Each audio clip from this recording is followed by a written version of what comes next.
सीख देने वाली कहानी लोभ नाश का कारण है। एक शिकारी था, वह शिकार करके अपना जीवन यापन करता था। उसके कई दिनों से शिकार नहीं किया था। एक दिन उसका मन हिरण का मांस खाने का हुआ। दूसरे ही दिन वह हिरण का शिकार करने के लिए जंगल में चला गया। जंगल में उसे एक सूअर दिखाई दिया। शिकारी ने सोचा, अच्छा अट्टा-कट्टा शिकार मिला है, इसी सूअर का शिकार कर लेता हूँ। इसका कुछ मांस में खा लूँगा और बाकी बाजार में बेच दूँगा, जिससे मुझे बहुत ही अधिक पैसा मिलेगा। उसने अपने धनुष पर तीर चढ़ाया ही था कि पास में ही उसे हिरण घास चरते हुए दिखा। शिकारी ने सोचा, इस सूअर का शिकार मैं बाद में भी कर सकता हूँ। अगर इस हिरण ने मेरी आवाज़ सुन ली तो यह भाग जाएगा और मैं इसका शिकार नहीं कर पाऊँगा।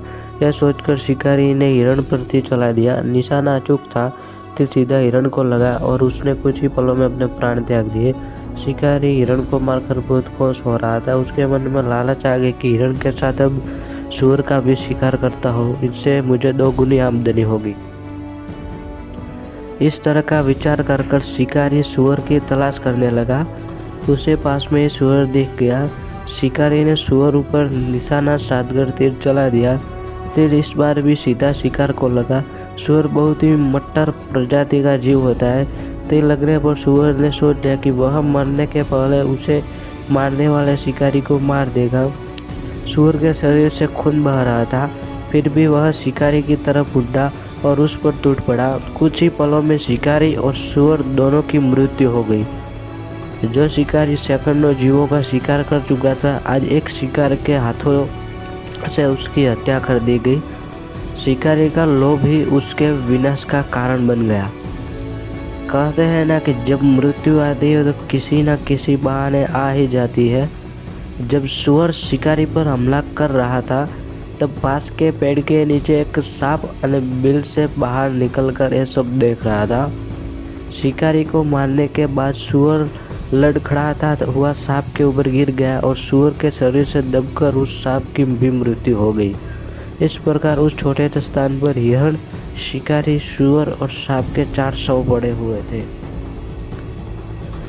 उसी समय एक गीदड़ वहां आ गया और एक ही स्थान पर 4-4 शवों को देखकर गीदड़ बहुत ही खुश हुआ और मन ही मन सोचने लगा, बिना परिश्रम के इतना सारा भोजन मिल गया।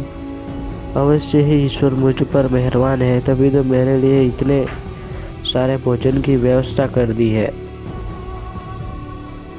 अब मुझे तरह तरह के जीवों के मांस का स्वाद चखने के लिए मिलेगा। अब तो मेरे कई दिन सुखपूर्वक इन जीवों के मृत शरीर को खाकर बीत जाएंगे। गिद्दड़ को समझ नहीं आ रहा था कि वो पहले किसे खाए। कभी तो वह शिकारी का मांस खाना चाहता था, तो कभी हिरण का, तो कभी सूअर का, तो कभी सांप का। फिर उसने निश्चय किया कि पहले शिकारी का मांस खाया जाए। उसने कभी भी इंसान का मांस नहीं खाया था। इसके बाद हिरण, उसके बाद सांप का और अंत में सूअर का मांस खाएगा। इस तरह उसका 1 माह बीत जाएगा। शिकारी के धनुष को देखकर गिद्दड़ उत्सुकता वश धनुष के पास गया। धनुष की डोरी चमड़े की थी। गिद्दड़ चमड़े को चबाने का प्रयास करने लगा। गिद्दड़ के चबाने से डोरी कमजोर हो गई और टूट गई। डोरी के टूटने से धनुष का एक सिरा बड़ी तेजी से उसके माथे को भेदकर बाहर गया, मानो माथे से शिखा निकल आई हो। इस प्रकार गिद्दड़ का लोभ उसके नाश का कारण बन गया। यह कहानी में से हमें सीखने को मिलता है कि लोभ नाश का कारण है। कहानी से हमें यह शिक्षा मिलती है कि अधिकतम लोभ विनाश का कारण बनता है। तो दोस्तों, अगर आपको यह कहानी अच्छी लगी हो तो वीडियो को लाइक, शेयर और चैनल को सब्सक्राइब कर लेना। हम आपके लिए ऐसे ही मोटिवेशन से भरपूर प्रेरणादायक कहानियाँ लाते रहेंगे, तो बने रहिए हमारे साथ। धन्यवाद।